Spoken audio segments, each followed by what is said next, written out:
ஆசிரியர்கள் அனைவருக்கும் வணக்கம். நிறைய பேர் பார்த்தோன்னா நம்மக்கிட்ட கேட்கக்கூடிய கேள்வி என்னென்னு பார்த்தீங்கன்னா, அந்த டெட் எக்ஸாமினுடைய நோட்டிஃபிகேஷன் எப்போது வரும்? ஏன்னா நிறைய பேர் பார்த்தோன்னா இந்த டெட் எக்ஸாம்லேயே பாஸ் பண்ணாமல் 1 மார்க் 2 மார்க் வித்தியாசத்தில் விட்டுருக்காங்க. நிறைய பேர் பார்த்தோன்னா அடுத்தவங்களோட அடுத்த எக்ஸாம் பிஜிடிஆர்பியாக இருக்கட்டும், எஸ்ஜிடியாக இருக்கட்டும், அடுத்த கட்ட எக்ஸாமுக்கு கண்டிப்பாக டெட்டு பாஸ் பண்ணியிருக்கணும் அப்படிங்கிறனால வெறியோட வெயிட் பண்ணிகிட்ருக்காங்க. ஸோ அவங்களுக்குலாம் ஒரு மகிழ்ச்சி செய்தி என்ன அப்படின்னா, 2025க்கான ஆனுவல் பிளானர் பார்த்தோன்னா வெளியாக போகுது. அதாவது பிப்ரவரி கடைசியில் இந்த ஆனுவல் பிளானர் வெளியாயிரும் அப்படிங்கிற மாதிரி எதிர்பார்க்கப்படுகிறது. அதில் பார்த்திங்கன்னா இந்த டெட் எக்ஸாமுக்கான நோட்டிஃபிகேஷன் கண்டிப்பாக இடம்பெறும். இன்னும் 2 அல்லது 3 மாதங்களில் டெட் எக்ஸாம் வந்துடும். ஸோ அதனால் இனிமேல் நீங்கள் டேட் எக்ஸ்பெக்ட் பண்ணிகிட்டு இருக்கலாம் இல்லாமல் படிக்க ஆரம்பிங்க. ஏன்னா அது கிட்ட நெருங்கிடுச்சதுக்கான காலம். அது இன்னும் 20 நாளில் தெரிஞ்சிடும்.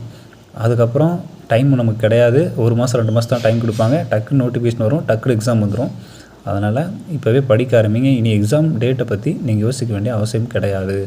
மேலும் டிஆர்பி மற்றும் பள்ளிக்கல்வித்துறை சம்மந்தமான எந்த தகவலாக இருந்தாலும் நம்ம சேனலில் அப்லோட் பண்ணுவோம். மறக்காம நம்ம சேனலை சப்ஸ்கிரைப் பண்ணிக்கோங்க. பக்கத்தில் இருக்க பெல் ஐக்கானை கிளிக் பண்ணிக்கோங்க. அப்போ தான் எந்த அப்டேட்டையும் மிஸ் பண்ணாமல் பார்க்க முடியும். நன்றி.